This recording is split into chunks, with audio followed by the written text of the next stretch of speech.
What's up, everyone? Welcome back to Every Week We Follow. So today is a special day for two reasons.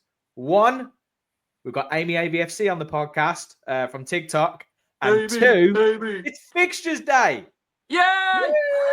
Football's coming back. Woohoo! We've got something to talk about. Yes. Anyway, so we will be going over the fixtures. We'll be talking about what we think's going to happen for this season, what our kind of expectations are for this season as well. And as always, for every video up until the winter period, we will be talking about this ball right here. So if you haven't seen it already, I'll be popping a link up in whichever corner it is to the video where we actually talk about this in association with Acorns. We have a signed football from the 24-25 season squad up for grabs. And all you got to do is like, subscribe, donate. Please do let us know in the comments if you've donated. It's a little difficult to see if you've subscribed and all this kind of thing to link it all together. So just let us know in the comments and then we will enter you into the draw. It's £5 for an entry. If you donate £10, it's 2 entries, £15, £20, so on and so forth. So go wild. Anyway, Gary, quickly, how are you doing? Mate, I'm buzzing. It's fixture day. I'm I've got my whole year planned out. Although I say I'm buzzing, I'm gutted because on the 16th of August, I'm not here. It's okay though. It's not like you're not here for a rubbish reason, like seeing Mariah Carey.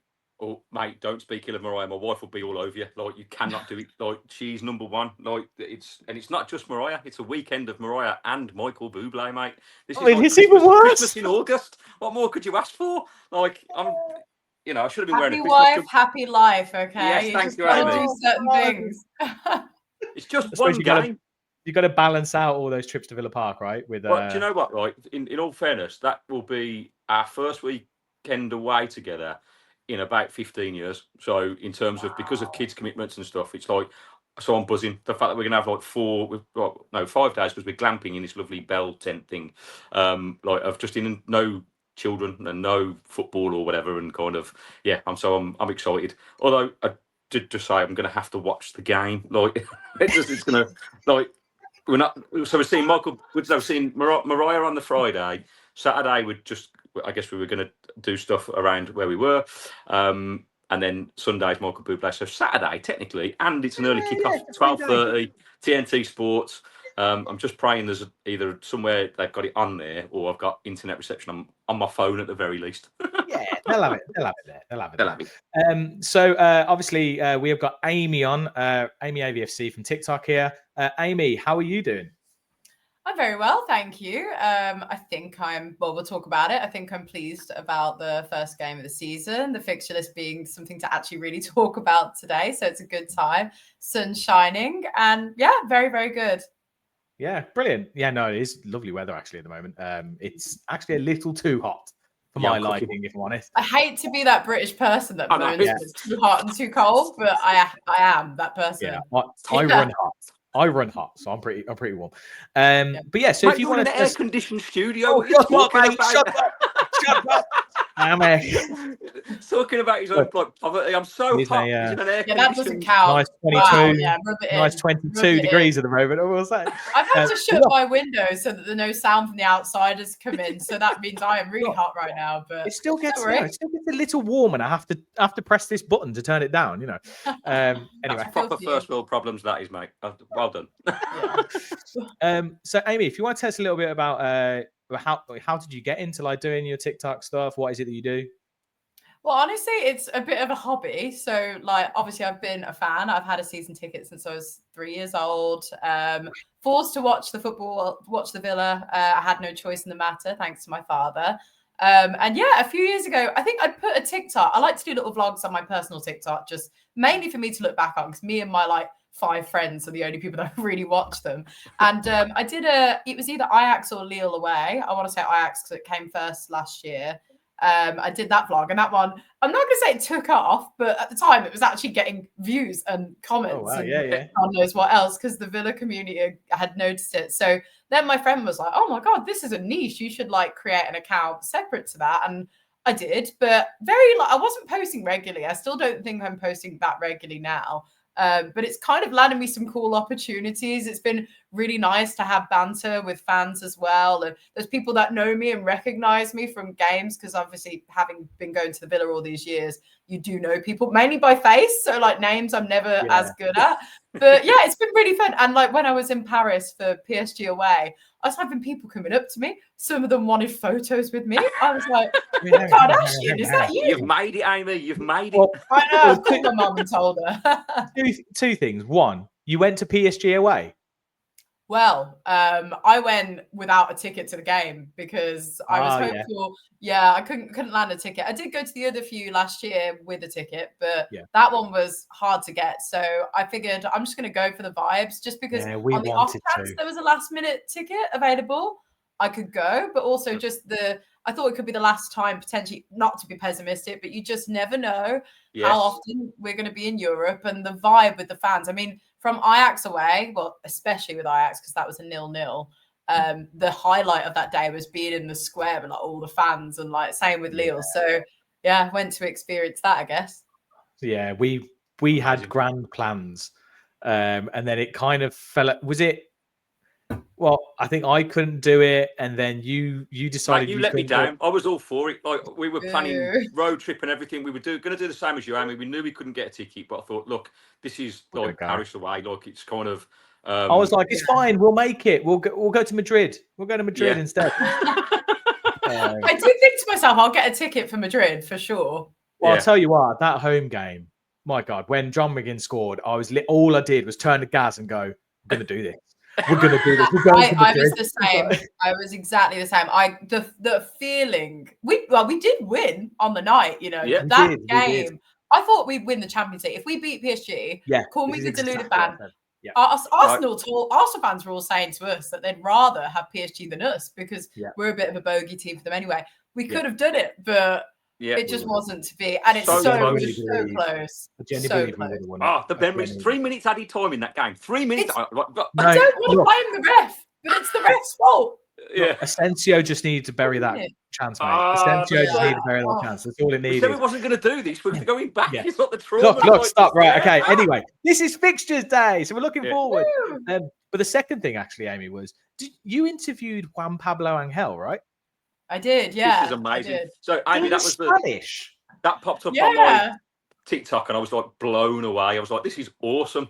Well, guys, I went to South America for 6 months, where I was actively trying to learn the language. I also spent money out of my own pocket every week on a Spanish lesson. My family were like, "Why are you learning another language?" And I'm not great at it, by the way.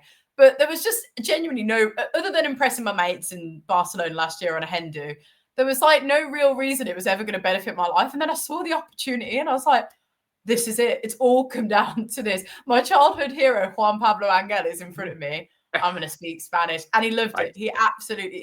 Everyone seemed to have been really impressed. How did you get, sorry, was he just there? You just, wherever you were, he just happened to be there and you just thought, I wish I could say I randomly walked into a room and Juan Pablo was there. But no, there's a Villa fan called Paul. He's got a channel as well, TikTok and YouTube.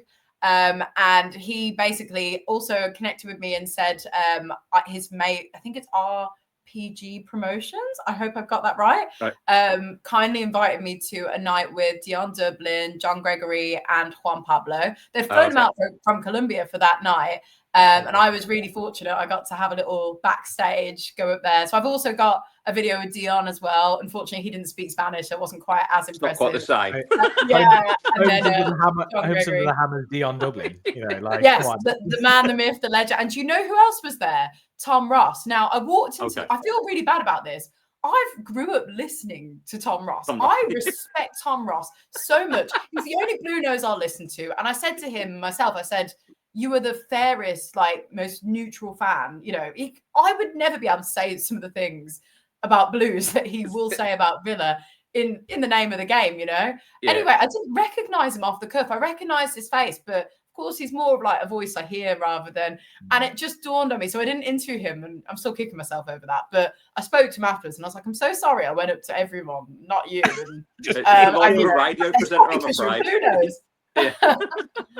But yeah, Amazing. so Juan Pablo Angel, absolute gentleman, really kind, and he was really, really good for all the fans that night as well. Great guy. Just as you know, they say you should never meet your heroes, but I'm glad I met this one because he was fantastic. Oh, that's brilliant. That's amazing. Well, we will be popping a link to your TikTok in the description. So if anyone wants to go back, have a look at that. You can take a look on Amy AVFC TikTok. So right. the thing I wanted to mention, because when we met, we spoke about that. I know it's a bit of a downside of TikTok, but I'd got a load of hate and and it really peed me off. Do you know what I mean? Because I said to you, dark place, mate. Well, TikTok's a dark place. Yeah, I'm trying to move with the times and be, just kind of football for all, right? Yeah, like love and peace, and it drives me nuts. I mean, I actually love the banter. Like the kitchen comments for me, I'm actually not like a very sensitive person like that, but it is wrong.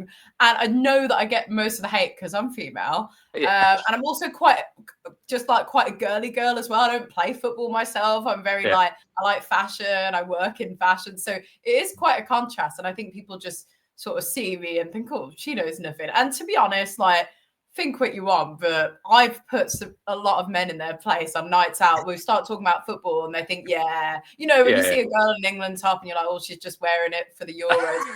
Oh, I put them in their place. So yeah, I'll have the last laugh every time. And I actually find the comments quite funny, especially when it's from a Blue Nose. So they're the gift that keeps on giving, Blue Noses, Amy. They really are. I think funny. Yeah, they are funny. They're most deluded people on the planet. If I don't want to upset them because they get upset very easily. But well, you've won though when the only thing they can come down to is like the way you look or your gender. So I'm silently winning anyway. I get that. She's more offensive about my bald head and my weight. That's kind of the thing that comes through. No worry. Thankfully, like you, I don't really care what people think about me. So it's just it makes me laugh. Football banter, we'll call it. Yeah. I mean, don't worry. We managed to somehow anger a nation with one of our videos. So the entirety of Scotland were not too impressed with Gary's. I called Celtic a League One side at best. I don't know if I'd want to open that can of worms. It was a mistake. For sure. We'll make them. We all make them. I still stand by it, but I decline to answer. I plead the fifth. No, we'll say they're a championship side then. I'll move on. Yeah, it's a bit more polite. I don't mean it. I'm just joking. I love Celtic fans. Brilliant. They're all great. I'm sorry. I'm rage bait. No more hate. No more hate, Scotland. No, I love you all. Love to right. Anyway, on to the fixtures. So, Amy, you haven't actually. You only know we've got Newcastle, right? You haven't seen any of the other fixtures.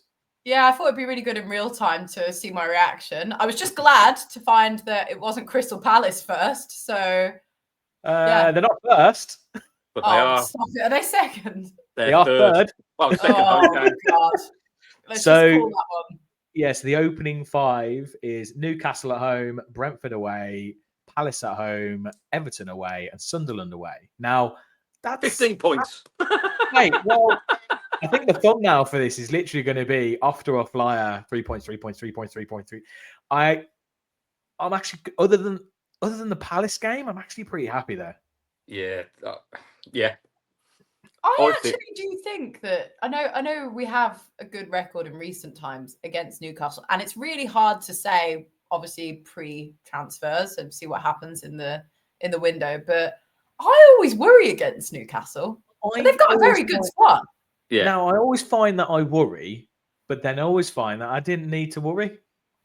At home, yeah, maybe for whatever reason at home, I feel like we seem to pull out a performance against Newcastle, and also I generally say playing these bigger teams. They're not a bigger team than us, but the big teams. It's better to play them early, right? Because they haven't really settled in. They haven't really got into their groove either. So it's a bit of a lottery. So I think. My concern with that is that we're in the same boat. That we don't know currently what our squad's going to look like. Yes. Newcastle are pretty much established with what they've got, unless Isak decides to go to Liverpool, which I heard yesterday. That'd be, I don't know. But if they keep their squad, it all depends on how we start. and I'm just a little bit nervous about that at the moment because I feel like I'm in limbo with what kind of team's going to be put out against them on the first day of the season.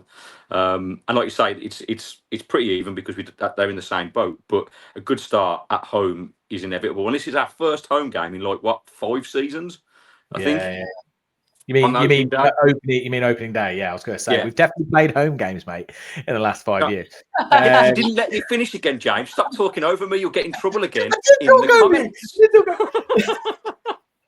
I don't know. Yeah, I'm always quite, for some reason nowadays, I'm quietly confident with Newcastle at home. But I mean, overall there though, I'm looking at that going, it's a minimum of 9, if not like 10 or 12 points. I just can't see us beating Palace because for whatever reason, we just seem to implode. Oh, maybe Emery will change his tactics for once against Palace. Maybe he's going to have to, I think, this time. But just piggybacking off what you said as well about like maybe playing a bigger team at the start's beneficial. I suppose aside from Newcastle, and with complete respect to these squads, teams in front of us, they're not known as sort of the big six. So would it be more beneficial to have the Man Cities and the, I don't know, the bigger teams at the start, Arsenal? I think for the overall season, yeah.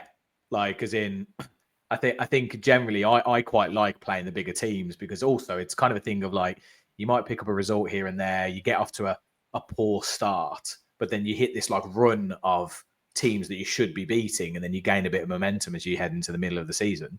So I usually quite like that. But I mean, at the end of the day, it doesn't necessarily matter, does it? Right? Because we play them all twice, and it even out over the course of the season. But I look at this, and I quite like that our away games. I look at those and feel like we should win them all. Everton's actually a really hard place to go, to be fair, although it's a different stadium now. But I would say that those 3 away games are 100% winnable. So if we manage to get 2 draws or 1 win and a loss out of those first 2 home games, then we're actually on a really, really good footing to start the season. Yeah, I agree. I think that's not the worst first 5 games to start with. I think there's Newcastle and Palace there. You think, okay, they could go either way, at home. You'd hope that, like you say, we've got a good record against Newcastle. You'd hope that the Palace game, that's the one for me, that you've got a point to prove. They beat us 4 times last year. Like, that would be, for me, like another FA Cup semi-final revenge killing. I'd want to trounce them. You know what I mean? I want to beat them 8-0, like, and kind of... Yeah. Do you know what, though? Go on. Sorry. The one thing I can say about Palace is, what lovely fans they have. Yeah. If you're going to lose anyone, I was not glad that it was Palace, but yeah, obviously I still want to beat them 3rd game of the season, don't get me wrong, but the fans I met on that day did not think they were going to win, whereas Billy Big Bollocks, can I say that on here? You can. You can say whatever the fuck you want, Amy. It's absolutely fine. Just checking. I don't want to get cancelled. But I was the one giving it large. I bet all of them went home that night thinking, I bet that girl is absolutely fuming. But yeah, I do also think they're probably expecting to beat us as well. So maybe we could be the underdogs in that game. Yeah, I agree with that. It'd be interesting how the media would build it up and whether we would be underdogs actually in that game. Yeah.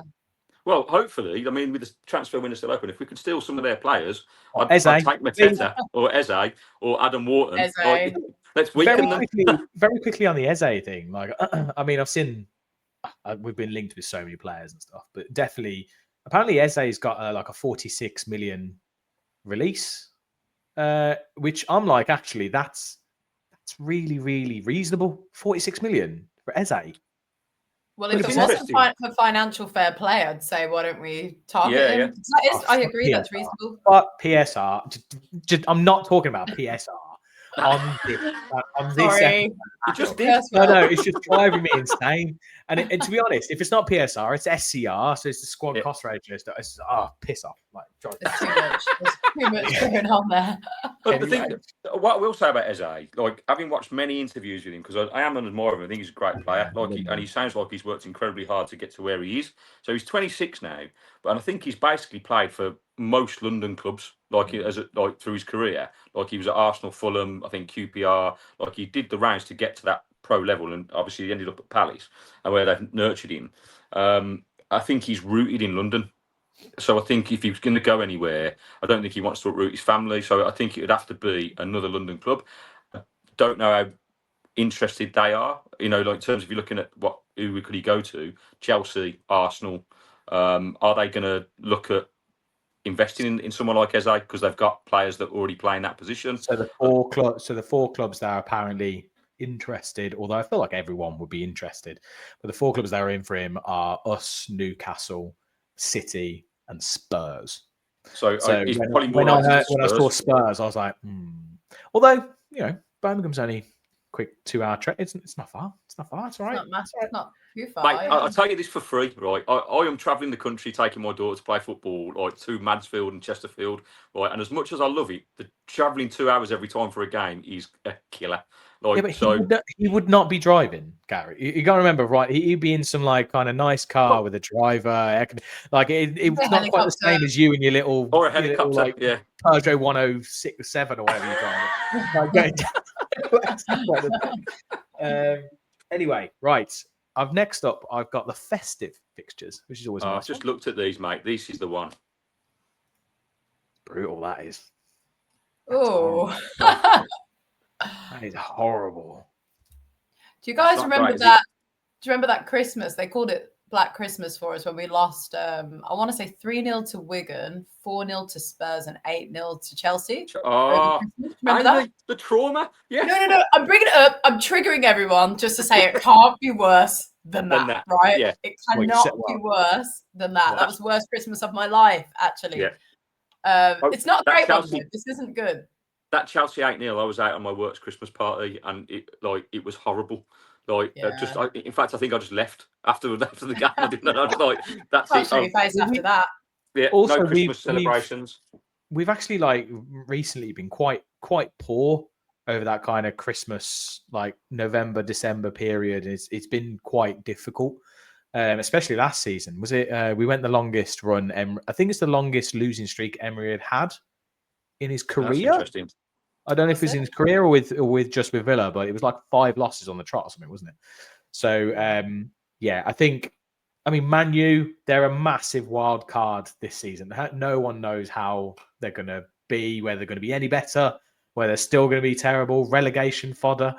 I hope they get relegated. I hate Man United more than anybody. I would love that.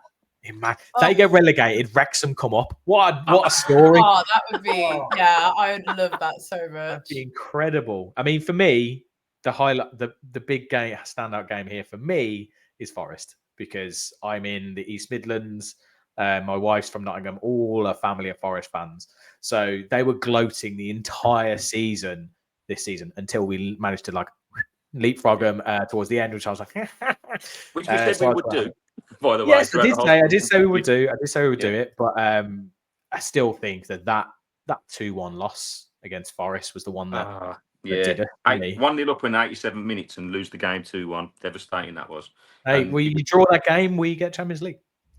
So the thing is, we can bitch and moan about the Man United game, but there were several games like that where we should have put teams to bed and didn't, and so it's a cumulation of all the games over the season that's cost us, not just that Man United game. So disappointing. But my one there is the Arsenal fixture, because it's the day before my birthday. Nice. Early birthday present. Early birthday present. So my wonderful wife, if you're watching, away tickets to Arsenal for my birthday, that would be quite nice. Maybe you know what you should do, guys? You know what's even better? Now, I've got a question on this and whether the Villa players would do this.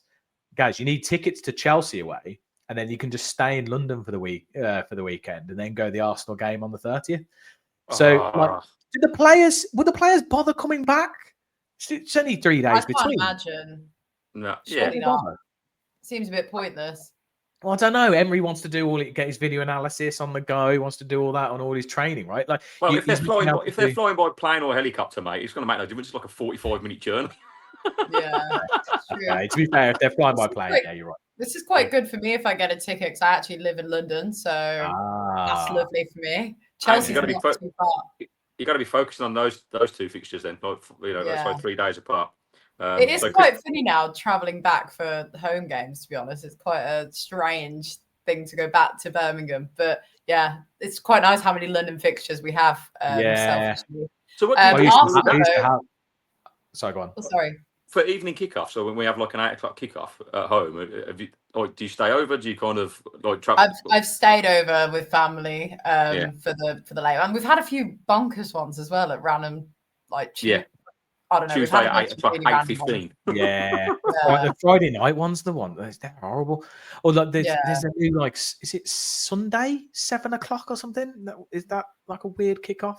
Yeah, That- they did a couple of them, didn't Yeah, Yeah, that it's is an strange. emergency fixture. But no, I used to live in London as well, so I loved all the London away games. Like it was so, and actually we were in the Championship at the time, so I was going like QPR and Oh all wow! the like Millwall away. That was great. You know, it's fantastic. But anyway, so they're the festive ones. So this is the full list. Now you're gonna have to squint depending on what screen size you've got this on. So Gary, you might have to look a little bit close if you're on your phone. Mate, so I've got my iPad in front of me as well, so I can look at them. I actually think those opening 7 is actually quite a nice run. Newcastle, Brentford, Palace, Liverpool and City, the last 2 games. our run in is not great. Oh, you're having a giraffe. You imagine it's going down to the wire, and then you've got Liverpool and City. Champions League qualification resting on winning those 2 games. Oh my god. No. Well, and you'd like to hope that we've either got something wrapped up. Because, like, to be fair, looking through these, other than that December, that like festive period, there isn't a horrible run here. Like I was actually looking through it earlier, and I was like, "There's a couple." You know, you got Chelsea, Man U together. You've got like that Man U, Chelsea, Arsenal, Forest like setup, but everything else is quite. Well, we've got Man City, Liverpool in November as well. How have we got Man City, Liverpool twice in the what? So October 25th, we've got Man City at home, Liverpool away on the 1st November, and then the last 2 games we've got Liverpool, Man City again. Mate, that's not. It gets worse because you've got Spurs away, Man City at home, and Liverpool away. Like so, from October the 18th to November the 1st, like. Yeah. Oh, I think we've been at our pants pulled down. That's it. Like, the rest in the middle. The rest in the middle is relatively like I'm not looking at it and seeing really tough games bunched together. Okay, so we have to win every other fixture and lose those games. Maybe it's just changed the way. Maybe my perception of the table is just different now because we are a better team. So actually, I'm looking at it going, all winnable. I don't get too caught up on fixtures. I didn't mention this at the start, just because, like you said, you do play everyone twice. So, you know, you're going to have to play everyone. But I do think that the initial ones and, well, like you said, the festive ones can count, but I don't think it's massively. Well, I find it really fascinating because Emery always talks about one game at a time, right? It's the next game. We just kind of focus on the next game. And I understand that. However, having played football and watched football my entire life, like the psychology of football doesn't work that way. They can't, like, these are human people that you're dealing with. And the fact of the matter is fatigue sets in, personal life sets in, to be successful this season, what we've got to do is be consistent. Last year we were just not, we were all over the place, and we had a good run towards the end, which kind of put us back in the contention for the Champions League. But throughout the season, we were so hit and miss. We were conceding goals, not scoring goals. Like, so whatever happens in the transfer window, whoever we get, like, all I want to see is a little bit more consistency in terms of, I guess, not necessarily performance, but in the way that we play. So it kind of it enables us to go out there to give us the best chance to win on a game-by-game basis. I just think the psychology of it, when you're kind of looking at it, if you have a good run, let's say we start those 5 games brilliantly. Let's say you win all 5 and you start on 15 points. Confidence is high.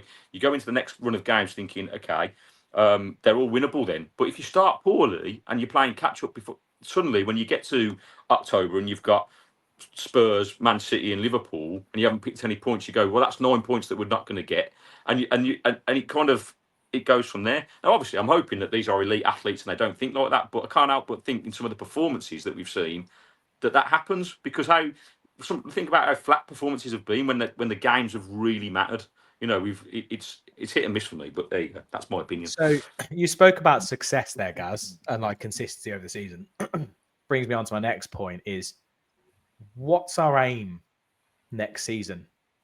So obviously the season just gone, it was right. Well, we want to try and finish. I think at the start of the season, I think you and I said a good run in the Champions League. I think it was I think a good run was actually get out of the league phase. Yeah.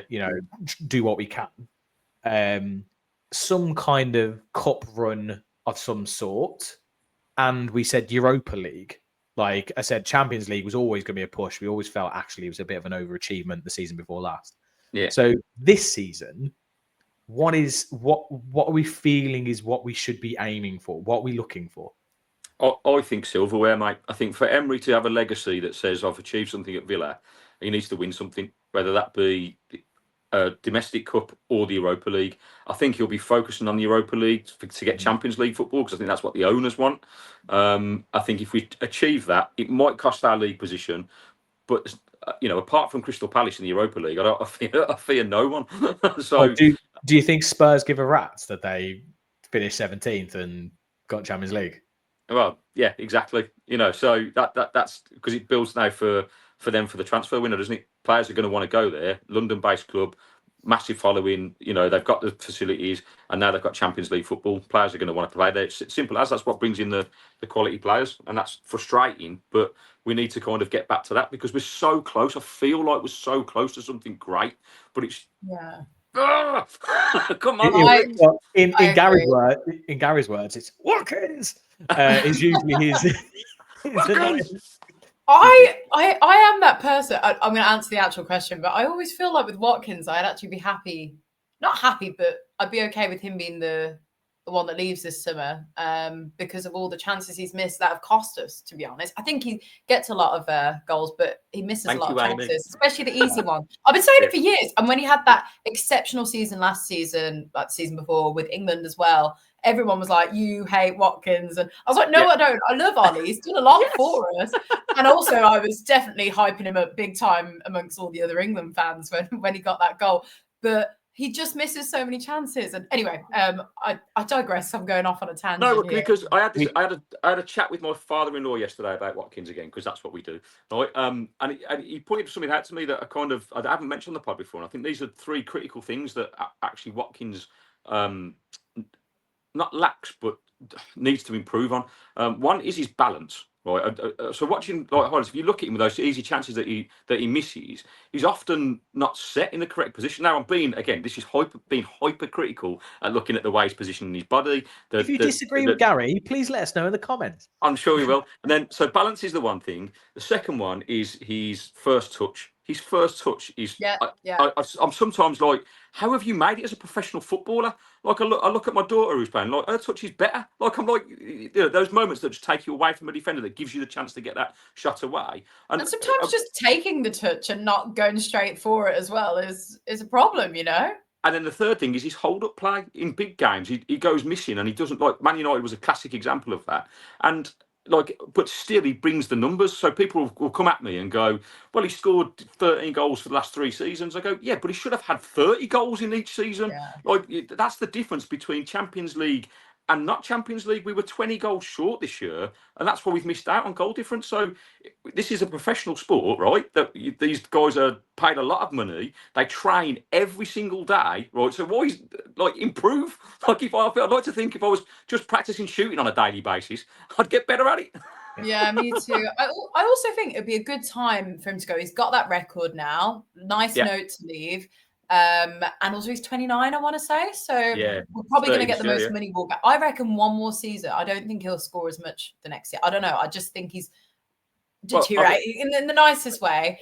I think we struggle to sell him for a decent price after next year. I agree. And I think so with that, you'd go if he was to stay, brilliant. We try and utilise him. However, if someone comes in with an offer, for those reasons you just mentioned, I think you have to look at it. You have to accept it. And How much do you think? Between 40 and 60 million for me, depending on who comes in, and that'd be reasonable for his numbers. So you take that happened, and I think if we look at once we can get the 30th of June out of the way, no, we're not talking about PSR, but that SCR kind of thing. Then if you're looking at a big player that's probably on a decent salary, like Watkins could be the one for me. That's my take on that. I was going to say I don't want to dwell on the Watkins thing too much. I've flip-flopped on this throughout the season. So actually, in the first, up until Gaz, like the last 10 games, something like that, I was very pro Watkins. I was like, look, like yes, I understand he's having a tough season this season. We think there's been a lot of factors. I mean, everyone uses the excuses of all the England players. Pre-season, no pre-season, etc. All the England players have struggled this season. We then got he actually started the season injured. He didn't hit the ground running. He then had all the Duran stuff going on and all these. And then Rashford came in and he wasn't playing regularly and there was all these things, right? The season before last, all those things you just listed, Gary, were not a problem, in my opinion. Everything the guy touched turned to gold. Yeah, the guy I agree with that. I fully agree. He would get in the season before last. If you see a lot of the games, the ones that I remember, he'd have 1-2 chances and he would score. He didn't need the 3 or 4 that he had. My memory isn't perfect, but I have been saying the same thing about Watkins for 2 seasons easily. So I do think he's still, maybe it's gotten worse, but I do think he was missing a lot of chances even then. I think he was probably scoring the big goals. I think that was the big thing. Yeah. And also it was the assists. He had 13 assists or something the season before that. So he had a lot going on around him. The problem we had last season, and this is what I was saying to Gary, was I think it was felt more because we were conceding almost every game. And so he had to score twice. So if he missed a chance, it was literally just highlight it more. It's Watkins' fault that we've lost the game or we haven't got a point or whatever it is. And I'm not saying he's been prolific every season. The season before last, he was very, very good. And he was one of the best in the league. And I would say generally, he's quite consistently good. He's quite streaky at times, but he's been very good at that hold-up play, running the channels, bringing others into play, getting the assists, and the season before last, burying them. Whereas last season, he struggled. Now, I do agree that I think we need a better striker. I actually think he's a very, very good striker, and we probably just need someone alongside him. The problem is he's not very good with competition. And I think we need someone alongside him or someone that's a bit different, gives us a different way of playing potentially. But I think from a commercial point of view for the club, it makes sense because I think he's probably at the peak of his value, if I'm honest. He's 30, turns 30 this year, like you said. He's had a okay season, poorish season, and his value I think he's still quite well regarded. If he had another season now and he didn't hit the ground, then he might peter out a little bit in terms of his value. So we might get something for him. But yeah, I don't think we get that 40 to 60 that Gary's talking about if he was to stay another season and have a poor season. I think we've got the Champions League, I think it'd be gone. I think we've got the Champions League, I think it'd be going. But I think with Europa League and where we're at, I don't think we'll get better, in my opinion, at the moment. Well, considering you didn't want to dwell on the point, mate, you've dwelled on it beautifully. Yeah, sorry, I just wanted to give you my bit. So you talk about winning silverware, and obviously Europa League. Emery's won that. Is it 4 times? 5 times? Yeah, 4 times. Yeah. Great record. Serial winner in this tournament. Now, mate, I just want us to get Asensio over the line. I think he would rip that league, that tournament apart. Yeah, him. Just need to get him in. I'm worried about Kamara personally. I'm quite worried about. Although I feel like, sorry, I was going to say before you give your opinion, Kamara, I reckon he's going to stay one more season because his contract's up in it. So I think he's probably actually looking at it going, well, let's see where Villa get next season. If not, I'll go on a free and I can go anywhere. Oh, mate, I'd hate him for that, and I don't want him to do that because although he did that at Marseille, didn't he? That's why we got him on free. Why wouldn't he? Unless a bid came in for him. Yeah, come on, Booba. I just love this guy so much. I love him too. I don't want him to be like a Trent Alexander-Arnold and end up being hated by the Villa faithful because if that's what he's doing, he could be doing that, And if he is, I'll be gutted because I genuinely think he's a Rolls Royce of a player, and without him, we are not the same team. His absence was noticeable last season, and when he came back, he was just immense again. For me, he's a perfect footballer because he does the simple things so well. He covers the space. Simple balls. He can spray passes. The only thing he doesn't do is score goals. If he could add any goals to his game, you'd be like, oh my God, this guy was a perfect midfielder.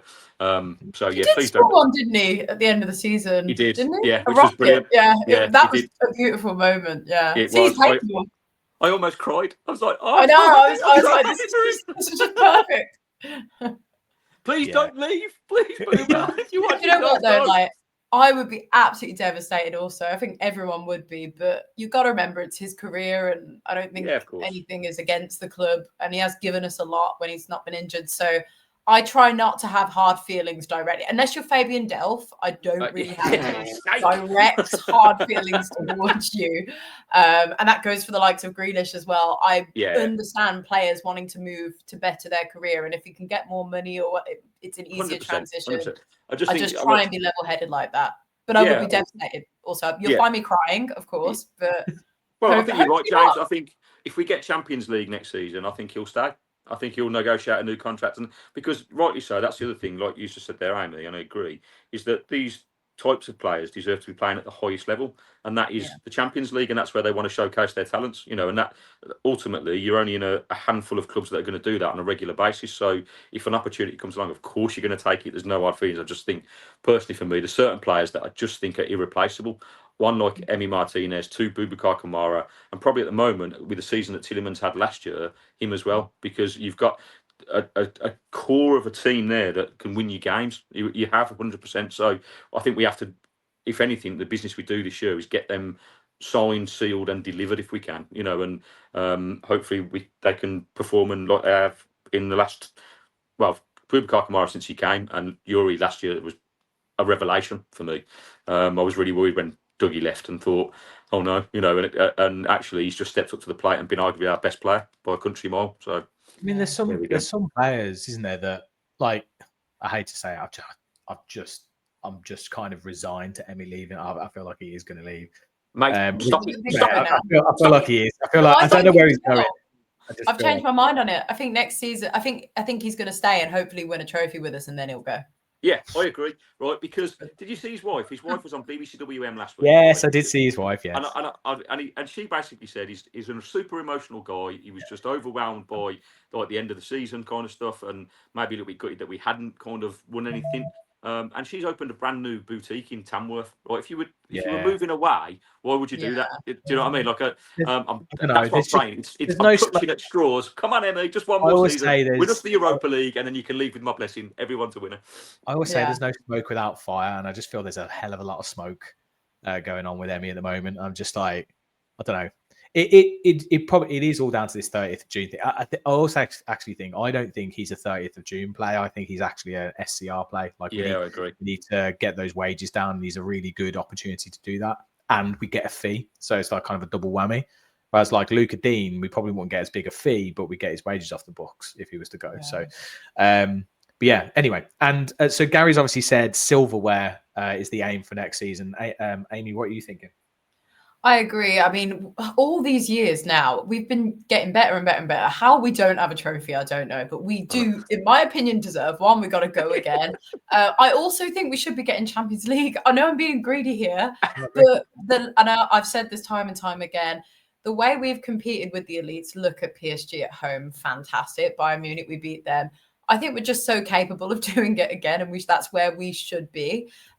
Wouldn't be mad about Europa. I'd be quite disappointed. I'd be happy to win a trophy, but like Spurs finishing 17th, I'd be quite disappointed and embarrassed if we had to really sabotage our league run to that extent to win a trophy. But also, would I do that for a trophy? Probably, because the one thing I've said is, if we look at the season just gone, it was fantastic, but what can we say?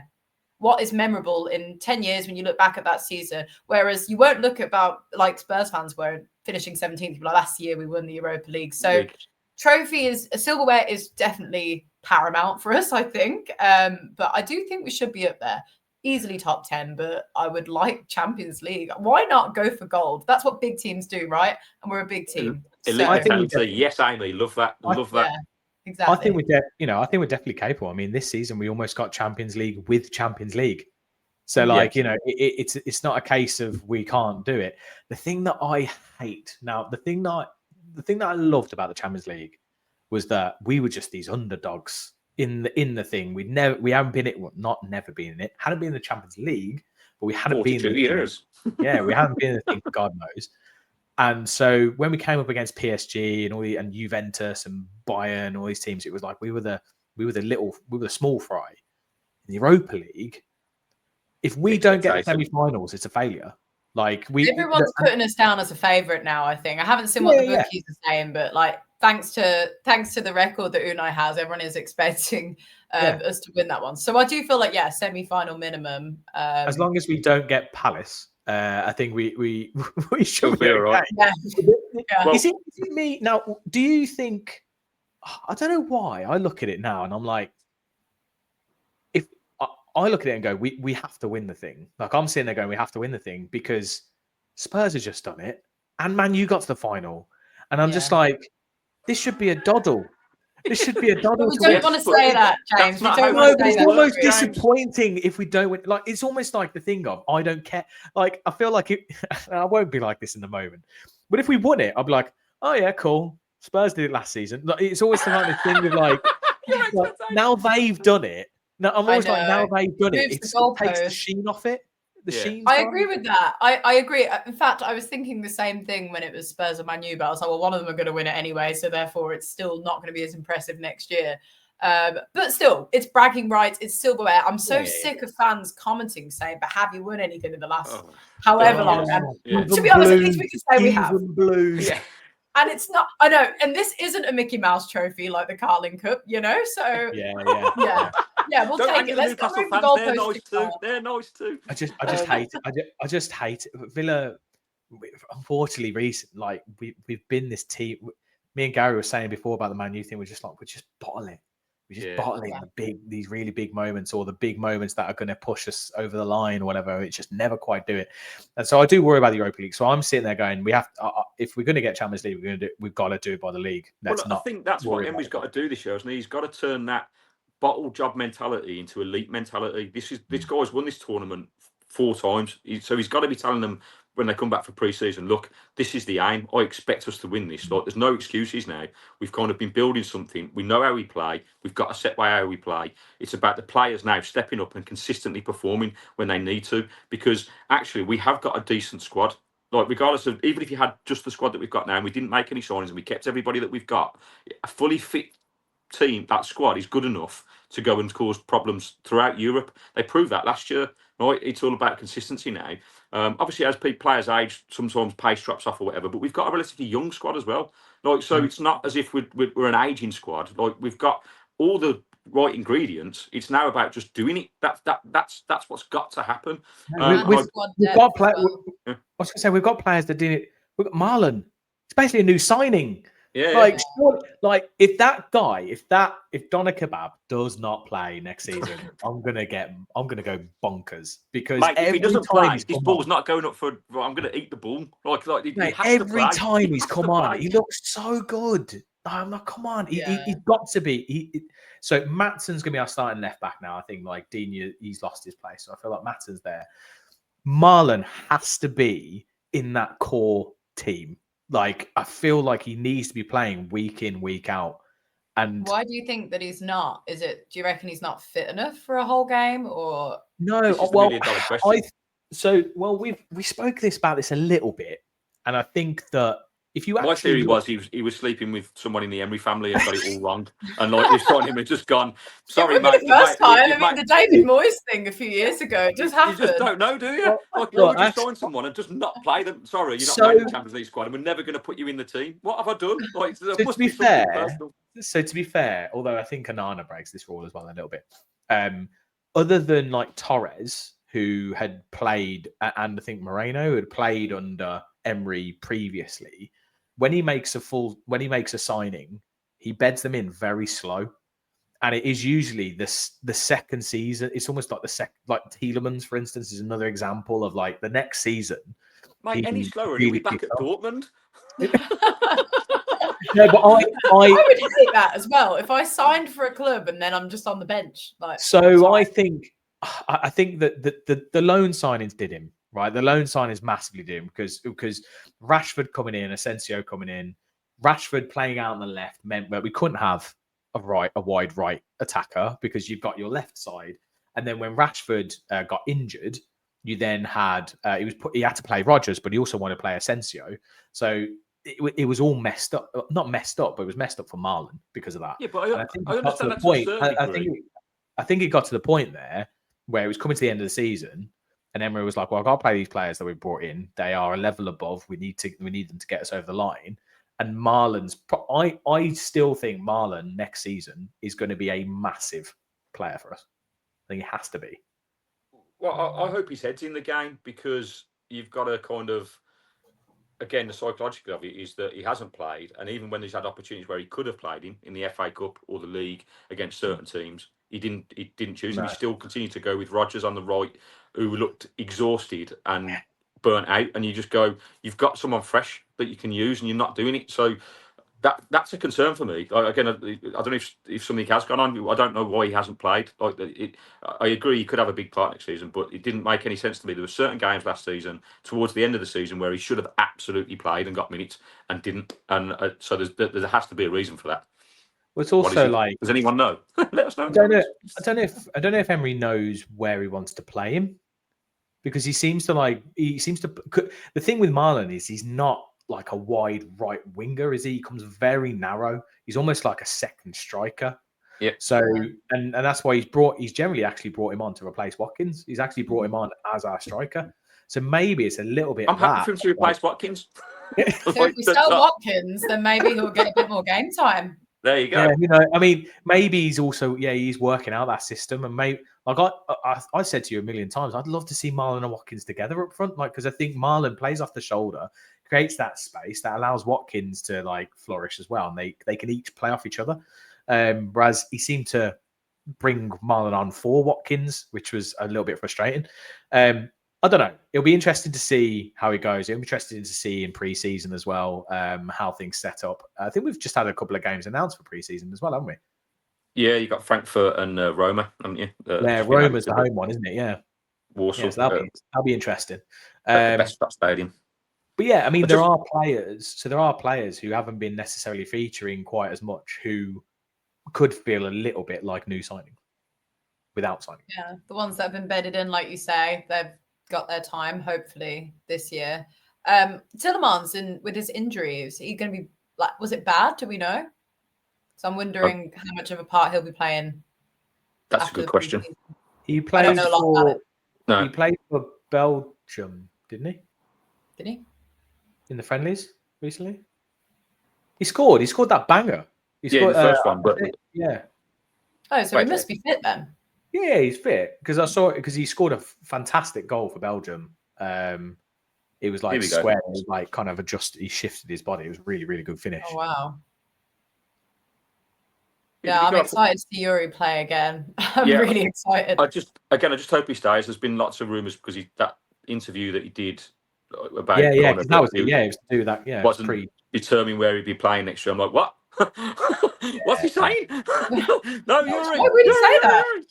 Yeah, what would you say that? That's just.